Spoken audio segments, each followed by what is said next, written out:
Hi friends, welcome back to Cheral real estate AP. మీరు చూస్తుంది Sansiri projects వారి ద ఐకాన్ ప్రాజెక్ట్ తాడికొండ అండి లొకేషను. ఇది కంప్లీట్గా 16 ఏకర్స్ అనేది గతంలో లాంచ్ చేయడం జరిగింది. 4 గంటల్లోనే 16 ఏకర్స్ అనేది కంప్లీట్గా సోల్డ్ అవుట్ అండి.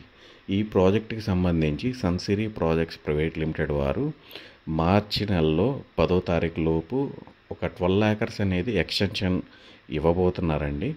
సో చాలామంది గతంలో ప్లాట్ కోసం చాలామంది అడిగారు. అప్పటికే సోల్డ్ అవుట్ అవ్వడం వల్ల ప్లాట్స్ మేము ఇవ్వలేకపోయాము. ఈ ప్రాజెక్ట్లో అయితే ఇప్పుడు ప్రజెంట్ 12 ఏకర్స్ లాంచ్ అయిపోతున్నారు. కాబట్టి మీలో ఎవరైనా ఇంట్రెస్ట్ ఉండి ప్లాట్ సొంతం చేసుకోవాలి అనుకునేవారు డిస్ప్లే మీద కనిపిస్తున్న నెంబర్కి కాల్ చేయండి. సో కంప్లీట్ డీటెయిల్స్ అనేవి తెలియజేస్తాము. మన వీడియోని లైక్ చేయనట్లయితే లైక్ చేయండి. కొత్తగా చూసేవాళ్ళు మన ఛానల్ని సబ్స్క్రైబ్ చేసుకొని సపోర్ట్ చేయవలసిందిగా కోరుతున్నాను. Thank you.